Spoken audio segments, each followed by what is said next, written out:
Welcome to the project demonstration of smart farming using IoT. So in this project we are going to check the farming parameters like moisture level in the soil, and as well as humidity, temperature, surround humidity and temperature. These three parameters monitored continuously through the IoT in our Blink app. So this can be accessed from anywhere in the world, these parameters.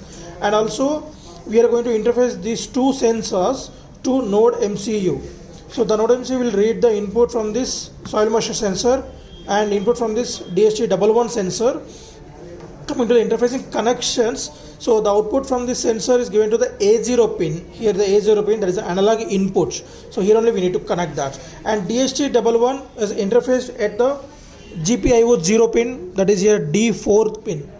And this is the interfacing connections, and this one is a breadboard. So in order to distribute the 5 volts power supply throughout these modules along with Node MCU, so we are making use of this. So here we are going to provide the input of 230 volts to this adapter, and it will provide the 5 volts constant regulated power supply, and parallelly we are distributing that 5 volts. So here 5 volts for the Node MCU and 5 volts for the soil moisture sensor, and this is for the DHT11. The output from the DHT11 is given to the input to this Node MCU. So here also same, the output from this soil moisture sensor analog output is given to the Node MCU. So these are the pin connections. Coming to the individual modules, so these two probes, when we insert these two probes in a soil, so then it will check the conductivity between these two probes. So we will get the moisture content, and that was given input to the operational amplifier, which will provide the analog output from this soil moisture sensor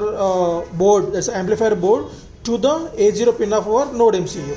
Same here DHT11, so which is digital humidity temperature output, DHT11.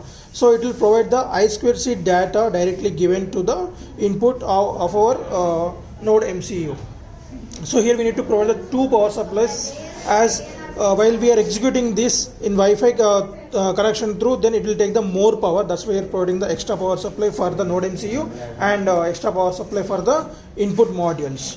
And here the output is, which is inbuilt inside the Node MCU, directly we will get that data. And coming to this board, there will be a 1117 regulator, as the Node MCU consists of ESP8266 Wi-Fi module inbuilt, this one, and it will need only 3.7 volts, 3.3 volts. So that's why we are providing the 3.3 volts input from the 1117 regulator. So before switching on the kit, we need to install the Blink application in your phone and log into that from the given credentials, and then go to the hotspot settings of your phone and change the hotspot name to project 4728 and a password 129.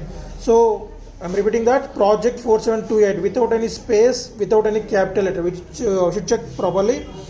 And then on the hotspots and on the data, and then log into the Blink application. As we can see, one red icon is indicated, the device is offline. So now switch on the power supply for the breadboard, and then switch on the main power supply for our Node MCU. Right. So once the device is connected, so we can see that the device is online now, it was connected. So now it is start reading input from the input sensors, like so we can access this data from n number of mobile phones, because it's connecting through Wi-Fi. So and also we can access this from anywhere in the world. So you can log into the multiple mobile phones and you can see the same data. So like this one is the moisture content. Now it is 0, it will be represented from 0 to 100%, and temperature in degrees centigrade and humidity in percentage. So now I'm placing the soil moisture sensor inside a water. So we can place in real time soil also, so that we can check the moisture content that will be measured from these two probes. So as we are using the pure salt water, I already salt added into this water, that's why it's getting the more conduction. So the value is varying in this one. And for temperature vary also, we can blow the air on this sensor, we can check that. Right. So the humidity is varying.